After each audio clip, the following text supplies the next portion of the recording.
Have you ever looked up at a stormy sky and felt like a great battle was unfolding among the clouds? For the ancient tribes of North America, this wasn't just a feeling, it was a reality, a story passed down through generations. This is the tale of a time when the world was young, and the skies were a battlefield for colossal powerful beings. It's the story of when the Thunderbird fought the sky beasts. In the early days, the world was a chaotic place. The earth was still settling, mountains were rising, and the oceans were wild. But the greatest chaos was not on the land, but in the sky. The heavens were home to a host of strange and terrible creatures, the sky beasts. Some were serpent-like, with scales that shimmered like black oil, slithering through the clouds and coiling around mountain peaks. Others were monstrous things with countless eyes and gnashing teeth, their roars echoing as thunder across the plains. There were winged beasts that blotted out the sun, their forms a nightmarish fusion of different animals, and ethereal, formless beings that moved like living storms. These sky beasts were forces of pure, untamed nature. They were selfish and destructive, each vying for dominance of the upper air. Their conflicts were not silent, distant affairs. When they fought, the world below suffered. Their clashes created endless storms that ravaged the land for weeks, even months. One beast's rage would manifest as furious hailstorms, with ice chunks the size of a man's fist battering the earth. Another's sorrow would bring forth torrential downpours, causing rivers to overflow their banks and flood entire valleys, sweeping away everything in their path. The shrieks of their combat would rip through the air as hurricane-force winds, tearing trees from the ground and flattening the simple dwellings of the early people. For the ancient tribes, life was lived in constant fear. The sky, which should have been a source of life-giving sun and rain, was instead a ceiling of perpetual dread. Children were taught to run for cover at the slightest darkening of the clouds. Elders would look to the roiling heavens and try to decipher the movements of the warring beasts, predicting which new horror would be unleashed upon them next. They would see the flash of a scaly tail disappear into a thunderhead, and know that a lightning storm was imminent. They would hear a low guttural growl from beyond the horizon and prepare for devastating winds. The world was held hostage by the whims of these celestial tyrants. The people offered prayers and sacrifices, pleading for an end to the chaos, but the sky beasts were deaf to their cries. They were too consumed by their own endless war. But the sky had another resident, a being of immense power and nobility, who had long watched this chaos with a growing sense of sorrow and anger. This was the Thunderbird. The Thunderbird was not just another sky beast. It was something more, something older. It was the rightful sovereign of the skies, a guardian spirit of immense size and power. Its body was carved from the heart of a storm cloud, dark and imposing. Its eyes glowed with the pure, white-hot energy of lightning itself. Its feathers were the color of a twilight storm, and when it spread its colossal wings, they could cover an entire mountain range.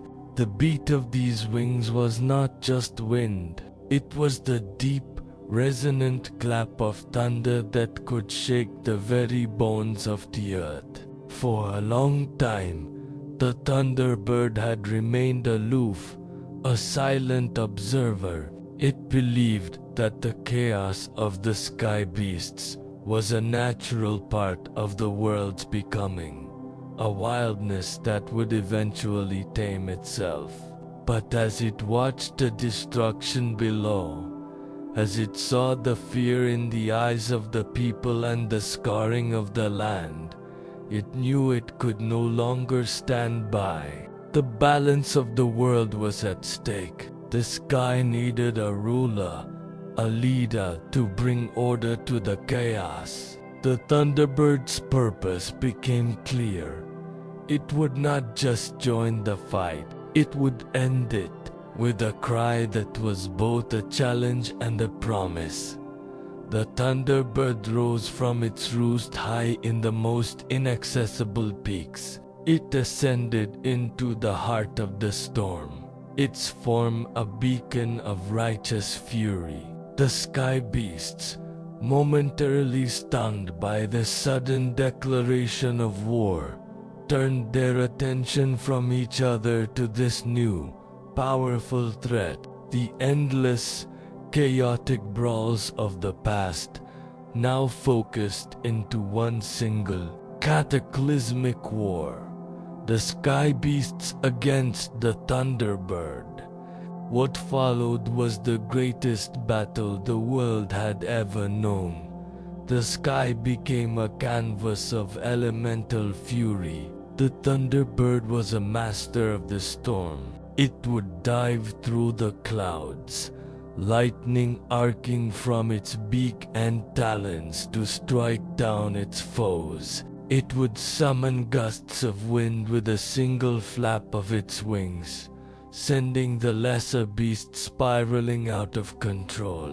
One serpent beast, its scales as hard as obsidian, tried to coil around the Thunderbird to crush it. But the Thunderbird unleashed a blinding flash of pure light from its eyes, stunning the creature before tearing it apart with its powerful claws. Another beast, a bloated horror that spewed acidic rain, was met head-on. The Thunderbird flew straight into the toxic downpour, its feathers shimmering with a protective aura, and with a powerful wing beat, created a vortex that turned the acid rain back upon its creator, dissolving it into a foul-smelling mist. The tribes below watched in awe and terror. The storms were more violent than anything they had ever experienced. The sky was a constant explosion of light and sound. The very air vibrated with the power being unleashed. It felt as if the world itself was being torn apart. Many feared this was the end, the final, destructive spasm of a dying world. The earth trembled, mountains shed rock in massive landslides, and the oceans churned into a frenzy. The battle raged for what felt like an eternity. The Thunderbird was relentless. It fought with the wisdom of ages and the fury of a righteous storm. It was not just fighting for dominance. It was fighting for the world below. It was fighting for the people cowering in their caves, for the forests being ripped apart, for the very future of the land itself.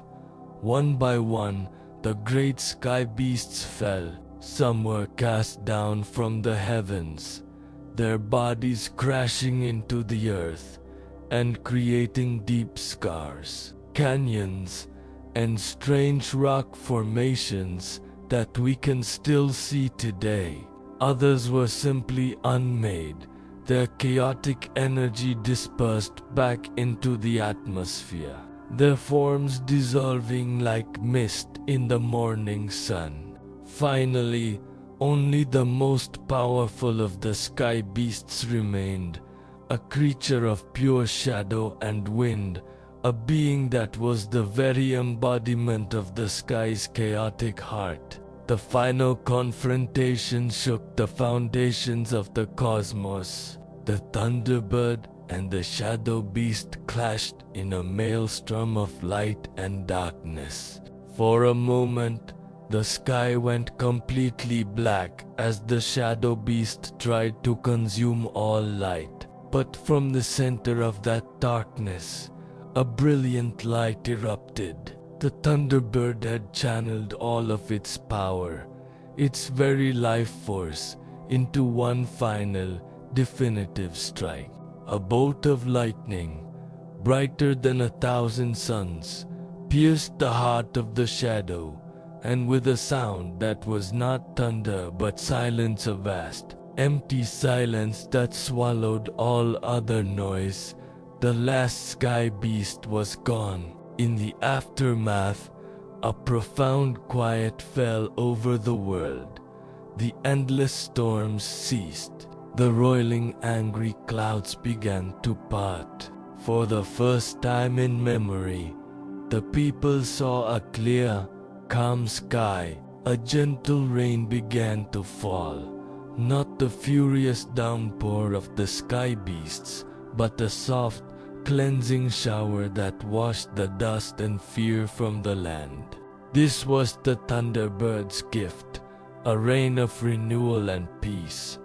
The sun broke through the clouds, its rays warming the earth. A rainbow, the first rainbow, stretched across the entire sky, a vibrant promise that the Great War was over. The Thunderbird, wounded and exhausted but victorious, became the undisputed guardian of the heavens. It did not rule with tyranny but with wisdom. It taught the sky to behave. It orchestrated the gentle rains that would nurture crops, the winds that would carry seeds, and the dramatic but contained thunderstorms that would replenish the earth with their electrical energy. The sky was no longer a place of fear, but a source of life and wonder. The people emerged from their shelters, looking up not with dread, but with gratitude and reverence. They saw the Thunderbird not as a monster, but as their savior, the great spirit who had brought order from chaos and ensured their survival. And so, the legend of the Thunderbird was born. It is a story of destruction and renewal, of the terrible power of chaos and the even greater power of order and courage. It reminds us that even in the face of the most terrifying storms, there can be a force for good, a guardian spirit fighting for balance. So the next time you hear a distant roll of thunder, don't just think of it as weather. Remember the ancient tale. Perhaps it is the sound of the great Thunderbird's wings, still beating, still watching over us, the eternal guardian of the sky. Thank you for watching. If you enjoyed this journey into the world of myth and legend, be sure to like this video and subscribe to our channel for more stories from the ancient world. See you next time.